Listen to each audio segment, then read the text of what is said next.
ไม่สูงตั้งเซ็งค่ะวันเมื่อในวันที่14เดือนธันวาคมปี2025โอคำหามองเขาคือตันเด็กแต่ลูกาค่ะวันเมื่อในค่ะนะจุ่มจัดจึงลุมฟ้า UN โปรตีนตั้งมันก็ห้องว่ากะปากุลตามกะนั่นน่ะเนาะปืนเผาออกมาว่าเมืองมันในทบยาลงตั้งหยับผึดลงอึบยักเขานำตั้งกินนะคะตาก้น3ปุน1ปุนนะคะนะทบยาตั้งหยับผึดลงเขานำตั้งกินนะคะนะมีสุนตาเดลัยอึบเขานำตั้งกินนะคะเขาออกมาปืนเผาปันฟังวันหลังไหนคะนะโอวามาสอนด้วยลิงาม3ปุน1ปุนในตีตกเมนกาเฮลาเนี่ยก้น15.2 ล้านเมืองมันนั้นมันมีอยู่จังบอก70 ล้านค่ะนะคุณทั้งหมดเพราะว่า3ปุน1ปุนในเดี๋ยวมีมอกาเนี่ย15 ล้านจุด2แสนนั่นน่ะนะ15 ล้านไป2แสนมองในมีจังมีสุนไรอึบเขานำตั้งกินนะคะย้อนเปิดสังหารในเมืองในก็เป็นปังตึกอยู่เย้าไหวจังผกเขานำตั้งกิน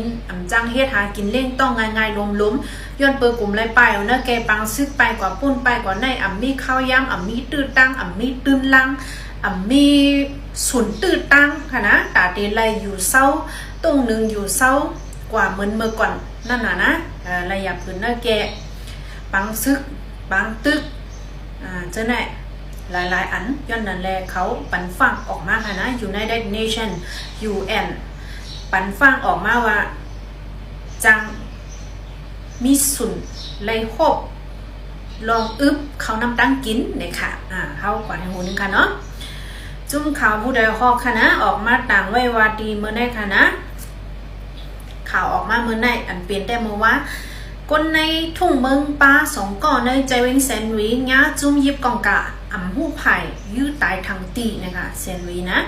เมื่อวันที่13เดือนธันวาคมปี2025ยามกังคำพูกวนวันหมอกจลีและหลานใจมันในทุ่งเมืองป้างาจุ่มยิบกองกลางเอากองยื้อตายตีวันหิมปังผัดเลียนเขียนเวงเซนวีลาเซียวจึงได้ปะห้องในค่ะก็ย่ายื้อตายในจื้อห้องลุงสารยุ่นเป็นผู้กวนอุกทะวันหมกจลีอายุ60 ปีหลานใจมันอายุ17 ปีญาก้นยิบกองกลางยื้อตายกว่าพ่องกว่านอนเปิดกาขาปูล้านในค่ะก้นเมืองเนอแซนวีก้อนหนึ่งลาติพูดด้วยว่าขาปูล้านกว่านอนไปกาเสียญาเปิ้นยื้อตายเมื่อเหลียวเปิ้นเอากว่าเผาดีเนเวียงเย้าลุงสารยุ่นในเป็นก้นสาตีวันกุ้งหยองวันไหนในก็จังดีจ้อมค่ะเนาะไรยินแถวว่าพี่น้องไตเอาง่ายยืดตายเนี่ยนะกว่าแถวนึงค่ะวันที่14เดือนมีนาคมในเมืองเขตฮบอุบกันดังเมืองรัสเซียและอิหร่านที่เปจินเกี่ยวเลยปัญหานิวเคลียร์เมืองอิหร่านวันไหนเมานิ่งผู้คันปากห้องการพ้องลงภายนอกเมืองเขตลาดว่ารัสเซียดังอิหร่านในเตส่งแกมพ้องลงภายนอกเมืองเขาขึ้นฮอดแกมพ้องลงภายนอกเมืองเขตได้เตเฮ็ดเป็นผู้นั่งจึงเนื้อปังอุกกุมวันไหนผู้ตังโต3จึงเมืองเตอุกกุมหลากหลายตั้งหันถึงกันเกี่ยวในลองนิวเคลียร์เมืองอิหร่านและลองอันกึ่งนี้ไม่ใจเจอไหนลองกับศึกแก่กัง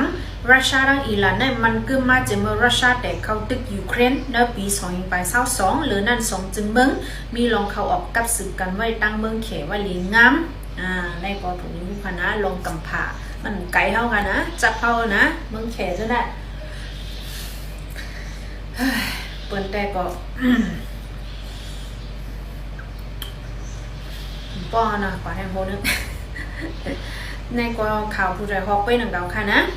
เมืองแขตุกย้อนมากขึ้นเครื่องโคจักคอมพิวเตอร์เจอเจ้าเนื้อการหลอกเลียนกินเงินตั้งออนไลน์จอบเพียนอันตับเปิดเลียนลิ้นเมืองยังผึก BGF ยึดซิมไว้วันไหนเมื่อบนมันค่ะนะเขาขาก็ต่างทีเดียวว่าBGF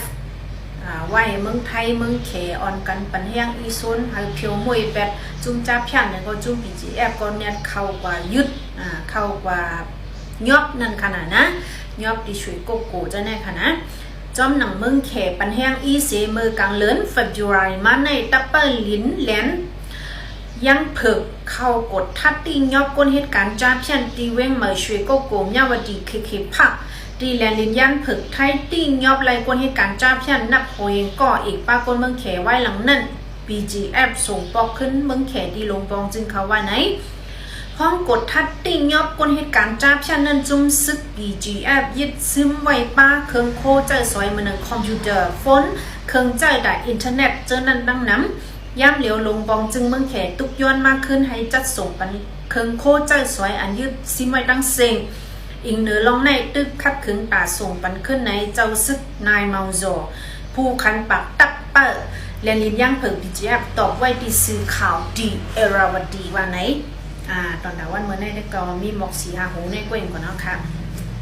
ขันเงินนั่งขันค้ำเหมือนมือเจ้าไว้ค่ะนะอย่าไปลืมติดตามค่ะนะตั้งใน Facebook ตั้งใน TikTok ค่ะนะแค่ต่อกดไลค์กดแชร์กดติดตามปันสิกำค่ะพูดทางอีกนึงมากค่ะเดี๋ยวลงข่าวในช่อง TikTok ค่ะนะไว้กาเป็นก็ติดตามปันตั้ง2 ตีสิกำค่ะนะยินหลียินจมนำค่ะไม่สง